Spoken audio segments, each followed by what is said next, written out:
इस टाइम पूरी दिल्ली में 10,000 सड़कें बन रही हैं, 10,000 गलियां बन रही हैं, गरीबों की बस्तियों के अंदर बन रही हैं। 10,000 गलियां बन रही हैं पूरी दिल्ली में, उनमें सीवर की पाइपलाइन डल रही है, उनमें पानी की पाइपलाइन डल रही है। पूरी दिल्ली के अंदर खूब तेजी से विकास हो रहा है। 4 साल के अंदर आपके सरकारी स्कूलों का कायाकल्प कर दिया। करा कि नहीं करा? सरकारी स्कूल अच्छे हो गए कि नहीं हो गए? हाथ खड़े करके बताना जरा से जिसको लगता है। सरकारी स्कूल शानदार हो गए। प्राइवेट स्कूल वालों को फीस नहीं बढ़ाने दी। दिल्ली सरकार के जितने अस्पताल हैं दिल्ली में 2 किस्म के अस्पताल हैं। एक मोदी सरकार के अस्पताल है, एक दिल्ली सरकार के अस्पताल हैं। दोनों में क्या फर्क है? मोदी सरकार के अस्पतालों में पैसे लगते हैं, दिल्ली सरकार के अस्पतालों में सारा कुछ फ्री है। मोदी सरकार के कौन कौन से अस्पताल हैं? All India Medical, Safdarjung, Ram Manohar Lohia, ये सारे मोदी सरकार के अस्पताल हैं। इसमें टेस्ट कराने के भी पैसे लगते हैं, इसमें ऑपरेशन कराने के भी पैसे लगते हैं, इसमें दवाइयों के भी पैसे लगते हैं, इसमें इलाज के भी पैसे लगते हैं। दिल्ली सरकार के कौन से अस्पताल हैं? जीटीबी अस्पताल, हमारा जीबी पंत, एलएनजेपी, 35 अस्पताल है दिल्ली सरकार के। उसमें सारा कुछ फ्री है, अमीरों के लिए भी गरीबों के लिए भी। दवाइयां भी फ्री, टेस्ट भी फ्री, ऑपरेशन भी फ्री। भगवान ना करे कल आपके घर में कोई बीमार हो, लेकिन अगर कोई बीमार हो जाए चिंता मत करना, आपकी दिल्ली सरकार है। 10 लाख रुपए भी लगेंगे ना इलाज पे, सारा इलाज मुफ्त होएगा दिल्ली सरकार के अस्पताल के अंदर।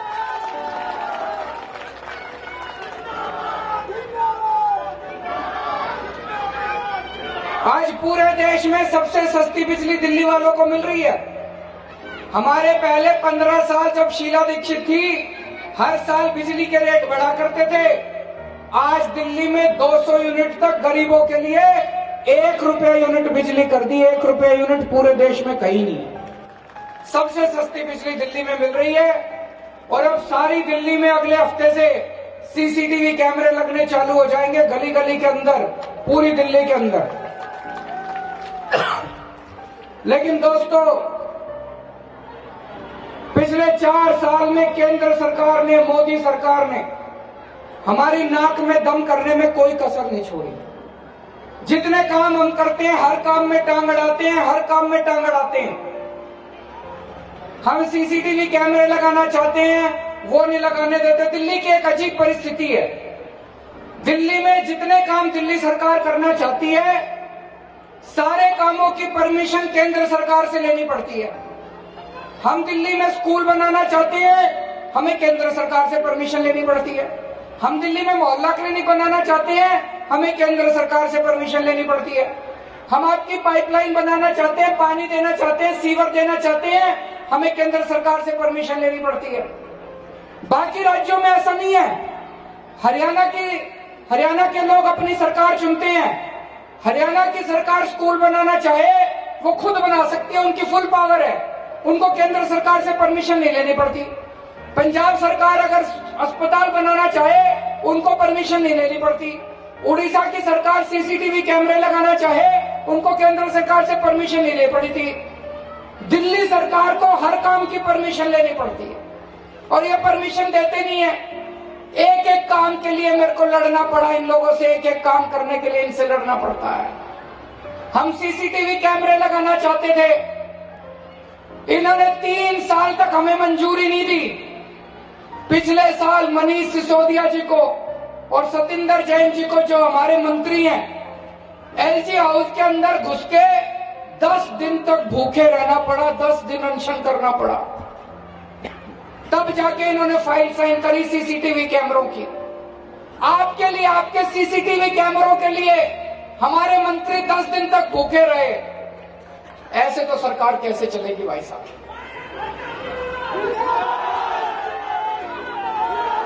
मैं आपसे पूछना चाहता हूं, जब बाकी राज्यों के अंदर हरियाणा में, पंजाब में, महाराष्ट्र में, यूपी में, बिहार में, वहां पे सरकारों को केंद्र सरकार से परमिशन नहीं लेनी पड़ती, दिल्ली में क्यों परमिशन लेनी पड़ती है? कहते हैं कि दिल्ली पूरा राज्य नहीं है, दिल्ली आधा राज्य है। तो क्यों आधा राज्य छोड़ रखा है? पूरा राज्य क्यों नहीं बना देते इसको, दिल्ली को? दिल्ली वालों में क्या कमी है? दिल्ली को पूरा राज्य क्यों नहीं बनाते? सारा देश पूरा राज्य हो गया, तमिलनाडु पूरा राज्य हो गया, यूपी पूरा राज्य हो गया, बिहार पूरा राज्य हो गया, वेस्ट बंगाल पूरा राज्य हो गया, झारखंड पूरा राज्य हो गया, उड़ीसा पूरा राज्य हो गया। दिल्ली क्यों नहीं पूरा राज्य बनता? हमारे दिल्ली वालों में बताओ क्या कमी है? 70 साल से इन्होंने खून चूस रखा है दिल्ली वालों का। जितना शोषण अंग्रेजों ने नहीं करा था, उतना शोषण केंद्र सरकार कर रही है दिल्ली वालों का। हम दिल्ली वाले टैक्स देते हैं, इनकम टैक्स देते हैं, पूरी दिल्ली वाले मिला के 1.5 लाख करोड़ रुपए का इनकम टैक्स देते हैं हर साल, 1.5 लाख करोड़ का। और बदले में केंद्र सरकार कितने पैसे खर्चती है दिल्ली पे? 325 करोड़। हमारे से 1.5 लाख करोड़ रुपए ले जाती है केंद्र सरकार और दिल्ली में खर्च करती है 325 करोड़ रुपए। सारा पैसा खा जाती है केंद्र सरकार। गोवा एक छोटा सा राज्य है, गोवा की जनसंख्या है 15 लाख, दिल्ली की जनसंख्या 2 करोड़। गोवा को केंद्र सरकार हर साल देती है 3200 करोड़, दिल्ली को देती है 325 करोड़। गुजरात को देती है 26,000 करोड़, दिल्ली को देते हैं 325 करोड़।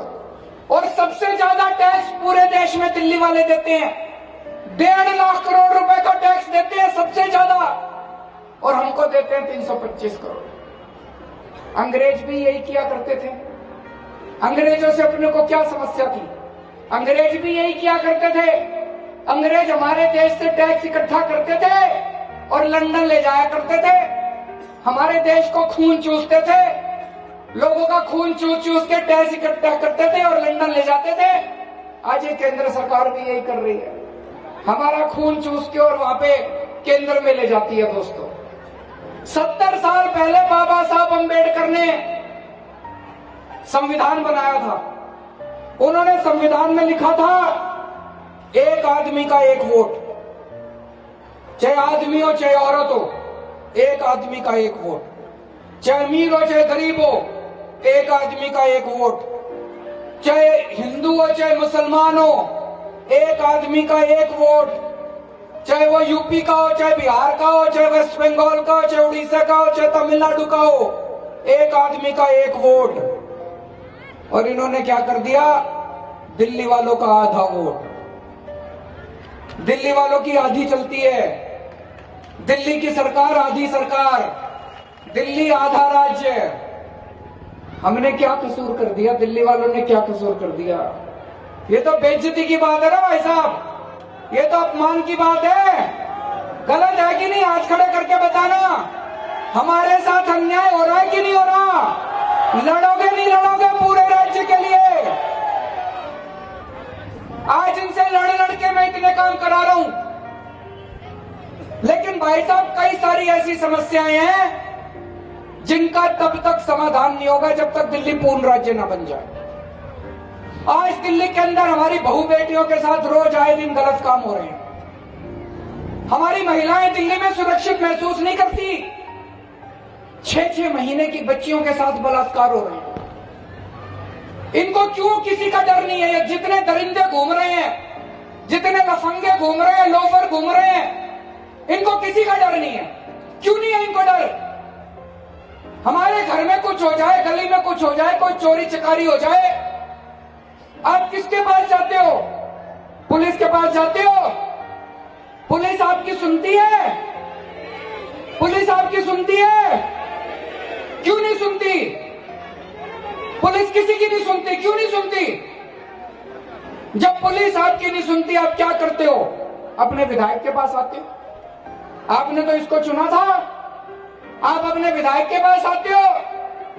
विधायक कुछ कर नहीं सकता, विधायक कहता है जी पुलिस मेरे अंडर में नहीं आती।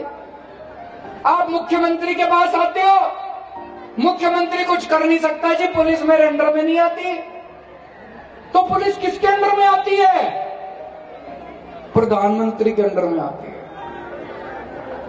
अब प्रधानमंत्री के पास तो आप जा नहीं सकते, प्रधानमंत्री तो किसी से मिलता नहीं है, प्रधानमंत्री के पास तो टाइम नहीं है। तो मैं पूछना चाहता हूं, हमारे दिल्ली वाले किसके पास जाएं? हमारे भगवान, हमारे घर में कुछ गलत हो जाए, हमारी बहू बेटी के साथ गलत काम हो जाए, पुलिस वाले हमारी सुनती नहीं है, हम किसके पास जाएं रोने के लिए? हम किसके पास जाएं शिकायत करने के लिए?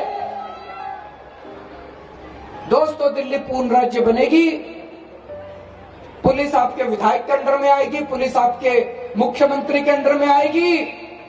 अगर पुलिस आपकी नहीं सुनेगी दोस्तों, ये विधायक आपके एसएचओ की ट्रांसफर कर देगा, आपके इंस्पेक्टर की ट्रांसफर कर देगा।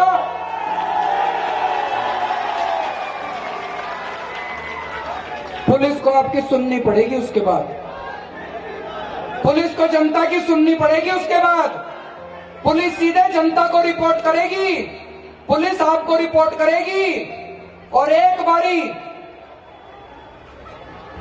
बारी पूर्ण राज्य बन जाए दिल्ली, भाई साहब, दिल्ली के अंदर ऐसी कानून व्यवस्था कर देंगे, हमारी बहू बेटी अगर रात को 11 बजे भी घर के बाहर निकलेगी ना, किसी की हिम्मत नहीं होगी जो आंख उठा के देख सके उसको। इस तरह की खबरें देखने के लिए आप हमारे चैनल को लाइक करके सब्सक्राइब करें और नोटिफिकेशन बेल ऑन कीजिए।